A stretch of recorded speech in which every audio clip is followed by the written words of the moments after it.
Good morning. So, I have a strange um, inclination to make a video right now. Even though I have stuff to do, I feel like I have to make it right now. Like, it's really weird. I just don't want to wait for some reason until I'm done doing what I'm doing. So, I'm going to do stuff while I'm making this video, and hopefully, it won't suck. If it does, I'll just re record it. Oh gosh, I have no chance of getting this pot clean in the allotted time. I'm trying to make breakfast, but I also got this strange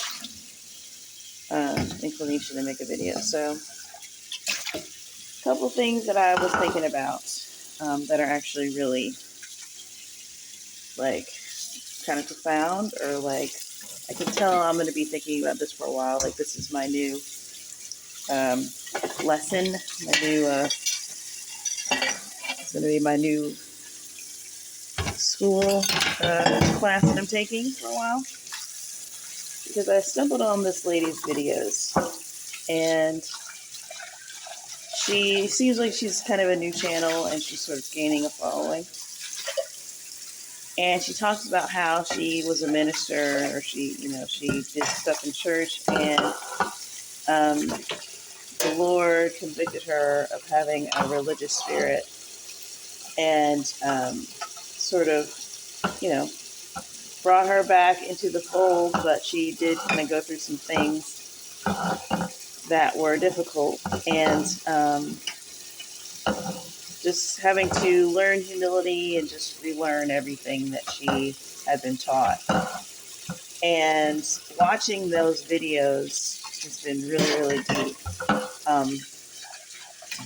Even though I feel like,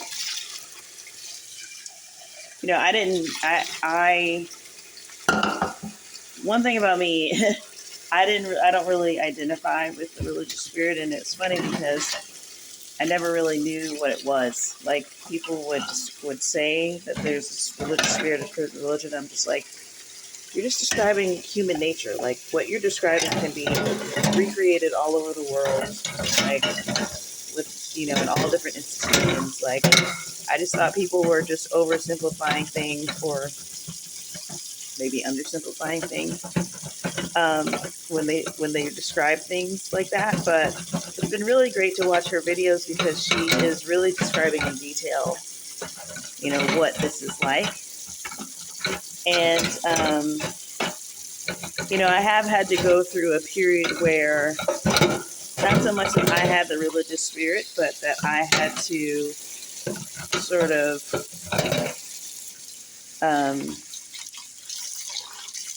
disassociate with all of these conventions that I had accepted as normal, just from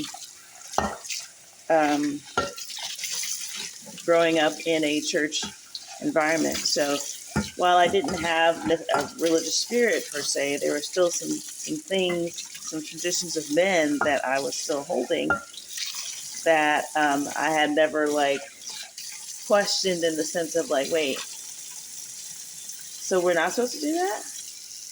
Like, so God didn't tell us to do that?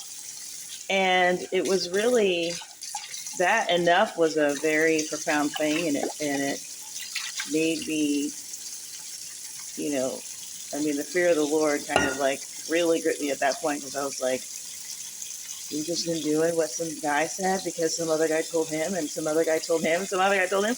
Like, it was just like, oh my God. Hold on a second. I got to clean this pan for realsies, and I can't do it with this in my hand. Okay.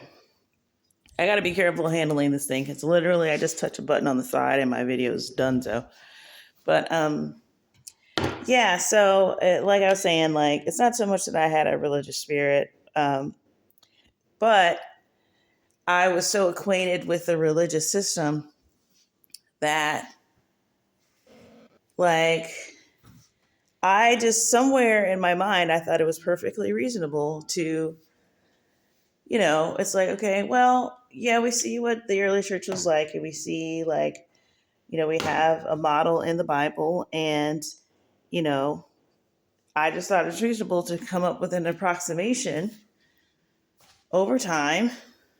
That's what's going to happen. It's been 2,000 years. Um, we're sort of playing telephone at this point, and the message is super strange sounding now, but I'm sure there's something good in it. And are there still a kernel of what still the light is still burning internally from it, and we're doing the best we can with the system. And I just thought it was so it yes, while naturally it makes sense, but the reality is God is real, and we don't have to evolve. Because there's no such thing as that anyways. What it's doing is just decomposing over time. It's not evolving.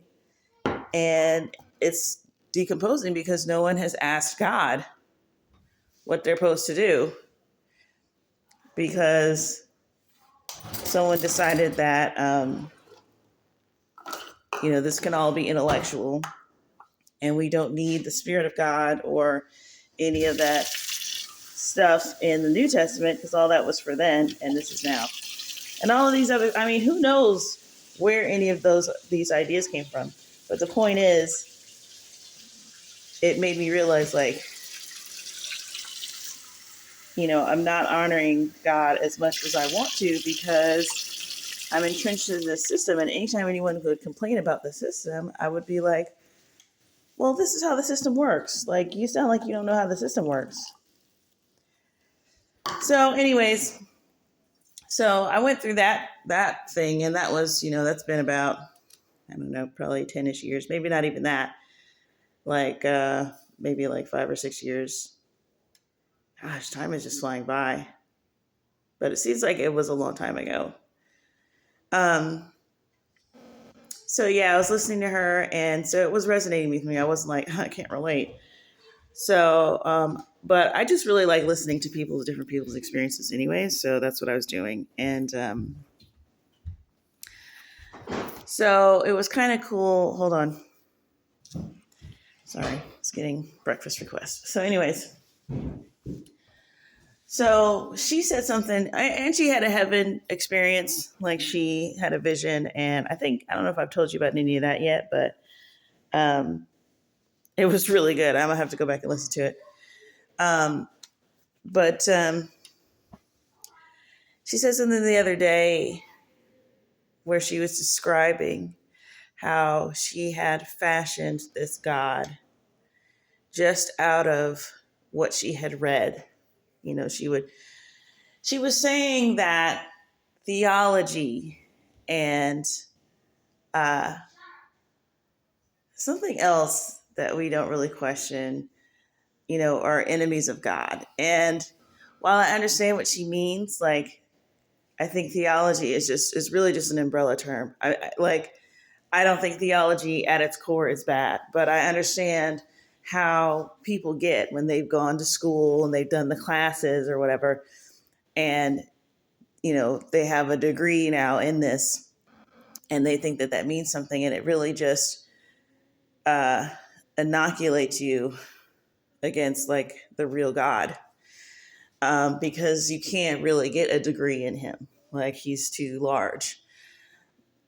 And if you can realize that, if you could know that and still have your theology degree, then that's great. But if you really think that you're about something because you went to theology class or you took your seminary, whatever's, and now you know certain parts of the Bible that most people don't know, this can really take you down a rabbit hole. It's very, very sneaky and subtle. And so she was saying, I was using my reading. I was reading, and I was just piecing together a God from the reading and making a God out of that. I wasn't actually spending time with the real one. And this is why it's so important to have experience-based learning with God, which is what I tell people all the time. Like, this is what I recommend. With your learning your doctrine and learning you gotta have some kind of woo-woo thing that can't be explained, that, and the closer, the more between you and God it is, the better. The more that outside people don't understand, the better. Because you gotta step out of what people consider to be the acceptable practices, because now you're just in a social club. Now you're just in the thing of men. You're doing everything. You're doing the same thing that everyone else is doing. When, as soon as you say something that's outside of what other people are like, that sounds a little, that's the world. That's what the world does to us. So even though that you obviously you can do the same thing, there's, everybody's afraid of the weirdos. But what kind of weirdos are we talking about? Are we talking about weirdos that are after God, or weirdos that are after power? Because when you are worried about people veering off in the faith into a new age direction, or into just a direction of just plain old sin and debauchery, these people are typically after something other than God. They're trying to get power. They're trying to get, do both things. They're trying to get their thing on the side. It's not necessary. So if you got somebody that's following God, and if I was in a church place of leadership, which I never will be, and, somebody had an issue with, okay, this person is saying, this person's saying that, I'm going to be like your boy, I can't remember his name, in the Bible, when everybody was talking about Jesus. He was in the part of the religious leaders, and he was like, listen, if the thing ain't of God, it'll just disintegrate. Leave it alone. Like, if it's not of God, it won't succeed. What are we doing? So anyway, but when she said that, I was like, dude, so many people are doing that. So many people are doing that. And I might have gone through a phase, like, I don't know, I think maybe I've done that temporarily. But I think God will correct it if you're, like, literally trying to talk to him. Or I think it corrects itself, honestly. It's like if you're trying to call your friend and you end up just talking to her voicemail, eventually, you're going to stop playing tag. That's going to correct itself, because you have no desire to have a relationship with her voicemail. If you're still, after 5 years, just talking to a voicemail, that's weird. Like, you're not even trying. So, that sounds like a weird analogy, but it's literally that simple. It's literally that simple. So, because when God is real, it's simple. When he's this abstraction that you just have to explain, and you can sort of hear in people's language when they talk about God, it's like, wait, when people are bringing up, like, certain things, and it's so crazy, because God brought this up to me the other day, but or he brought it to my recollection. But when people are going, well, no, he would do this and he would do that, it's like they're speaking in hypotheticals about it. And then they're using a reference from the Bible, the support scripture, to support their hypothetical. That ain't it. That ain't it. So, and if everything is like that, I'm not talking about, oh, did God create aliens on other planets? Yeah, then you're going to have to go, well, he woulda, coulda, woulda, shoulda, maybe, I don't know. Unless you want to go literally ask him. And then you're going to have to be brave enough to hear the answer and respect it and maybe share it. So, it's like it's like if you ask God a question, it's very much in a careful what you wish for type of vein, because are you ready for that information? What are you asking him? So you got to be ready for the information. Even something, that's why you got to start off real plain, like, because even something as simple as something simple from your world that's just like a practical thing can really end up being this kind of multifaceted thing when God answers it. Like, so just pick something that you can wrap your mind around, ask him about it, and get the answer, and see, just experience his answer, because sometimes it is really, it's past, present, future type of, you know, but at least when it's something you already know about, it's some territory that you already know about, you can follow him in that direction. But when you're asking him something about something you wouldn't know about anyways, it's going to take you in some weird place and you're going to be like lost. But yeah, so I was thinking about how infuriated I used to get with church, because people, I could see, we would be having a conversation. Maybe it would be with new Christians or young people who grew up in church, but like never really had an avenue to ask a bunch of questions. And they would have this genuine curiosity. Like, it would be like where the conversation is like, yeah, what about the, like, everybody, you ever been in class and, you get that moment where people can't wait to say something. Like, it could be even like in just high school or middle school or something. And you suddenly get in this groove. You're talking about something and everybody's super enthused about it. And it'd be like, yeah, like that used to like be cool to me. Like that would really energize me. Like, and I could tell that the teacher was really like feeling like I aced it today, you know?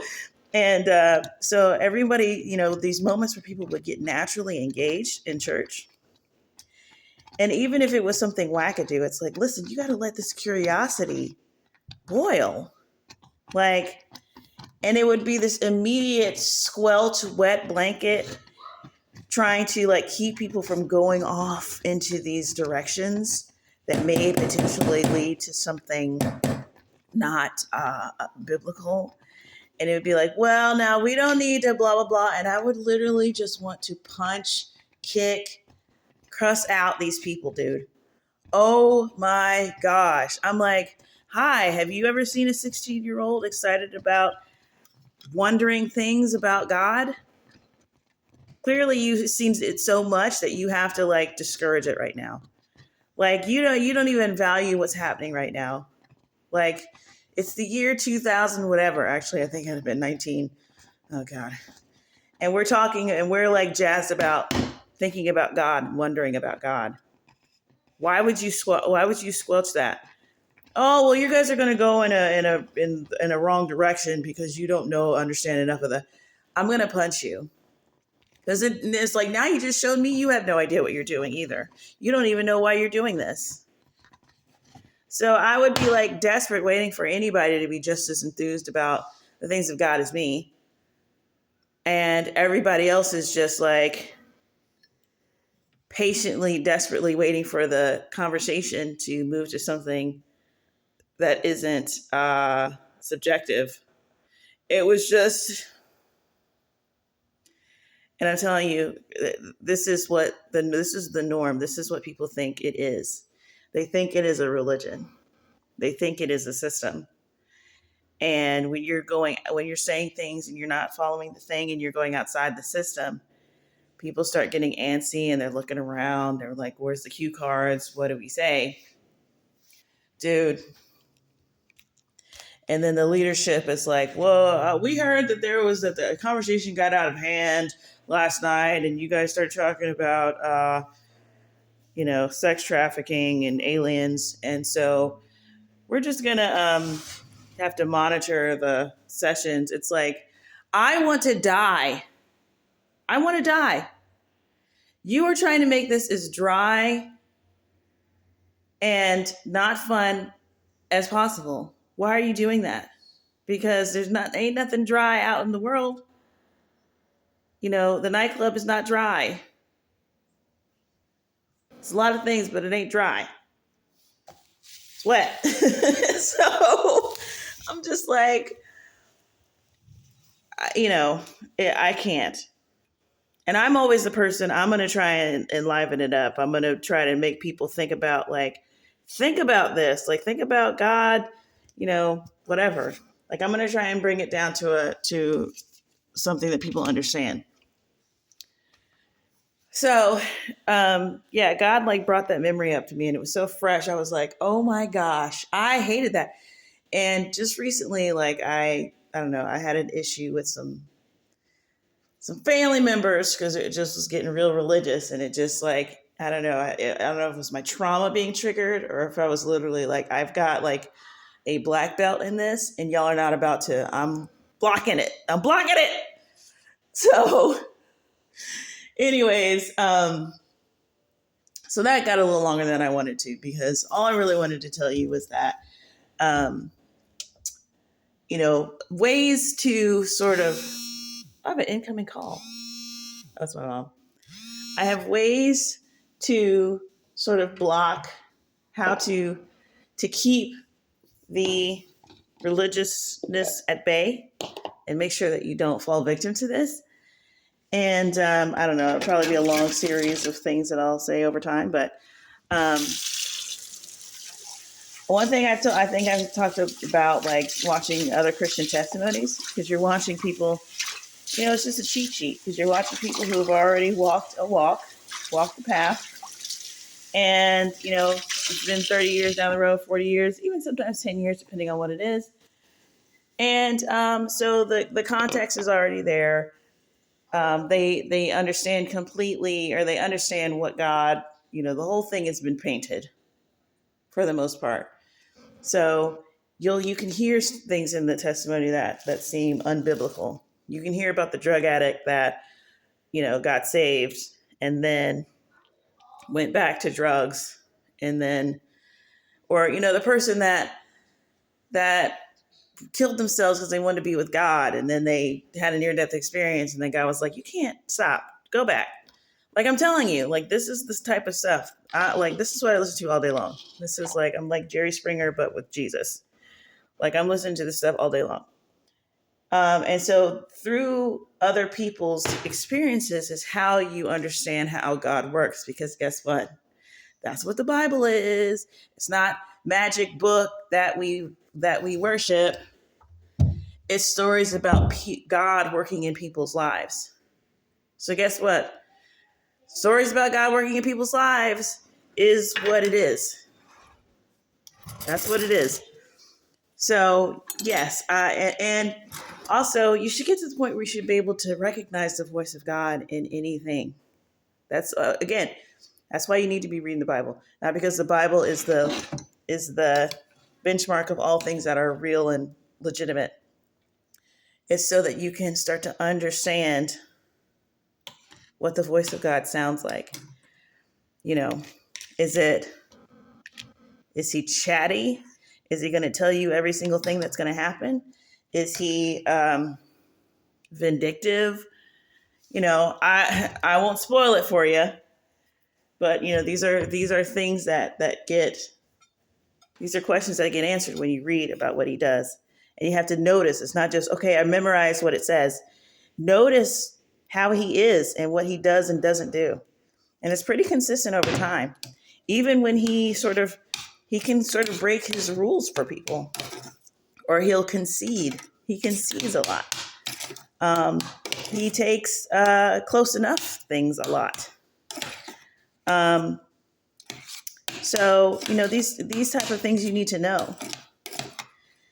And then you can be somewhere out and not expect to hear the voice of God at all. And somebody says something and you go, what? Because it sounds like God. And then you can have a conversation with him. You don't have to go, oh, I can tell by your clothes that you're not. I can tell that, oh, you don't know this. You've never heard of that. Instead of having to do that, which is inaccurate, you can start to hear the voice of God. And then you can be open to all different conversations, because God might be there. You never know. And then the other thing that I will tell you for the purposes of this video is look at nature, things in real life, because This is what Jesus uses. When he says, I'm the vine, you're the branches, don't go, oh, okay, I get it. I know a little bit about vines. Go research vines. Literally go research it, because he ain't mixing metaphors. He means it thoroughly. Go research the whole thing. If he said vine and branches, that's what he meant. Like, I just watched a video about separating the wheat from the chaff. And literally, I've been thinking about all morning. It's blowing my mind. Because I saw a video of someone doing that and, whatever. And that's the other thing. Now that we have YouTube and, every little sheep herder's got his little drone and his camera phone or whatever, we can actually see these metaphors. The lamb, the lamb that follows you everywhere. Okay, guess what? Lambs follow you everywhere. Did you know that? I literally saw a TikTok of somebody who had a lamb, and the lamb was just on his heels. It was the most adorable thing in the universe. Okay. And then I think I'm going to do another video just talking about what I'm telling you. Then I saw another one where they were separating the wheat from the chaff. And it was just like this pile of stuff. They threw it up in the air. The wheat just fell back down because it was heavy. And the chaff blew away. We're going to talk about that. And then another one where God says, I'm going to separate the sheep from the goats. Okay, guess what? Like, I don't know what you're thinking in your mind when you hear that. But like, goats don't listen. Like, you can't separate. You can't be like, goats over here, sheep over there. You literally have to, like, the goats are like, wah, wah, and you just got to pull the sheep out from among them. They're very easy. Sheep will follow. Goats will not. So this is the type of stuff, study your world. That's how you understand God's nature. Start with the actual metaphors that he gives you, and then see if you can find some of your own. See if you can find some revelation, and listen for God's voice in something that you never heard before. Nothing wine, nothing, whatever, no gardening, and see if God goes, and look at that, and look at this, and look at that. Revelation. And see, if you have the Holy Spirit, this should all be happening. But I'm just letting you know that you're on the right track if this is happening. Like, that's part of the package.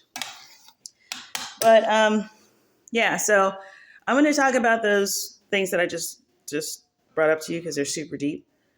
But yeah, I just want to make a video about that. And just the religious spirit. It is what people are describing, but I like to hear somebody who has had it and has recovered from it, because they can describe to me in detail, not just dismissing everything as religious. Yeah, I'm probably going to be talking about this stuff for a while because it's really, really deep to me. And I do think it is, I don't know, it's been endemic for a while, I think. So we got to combat it, and we got to keep, new believers from not getting trapped in the net. So anyway, I'm going to finish this breakfast, and I'll talk to y'all later. Bye.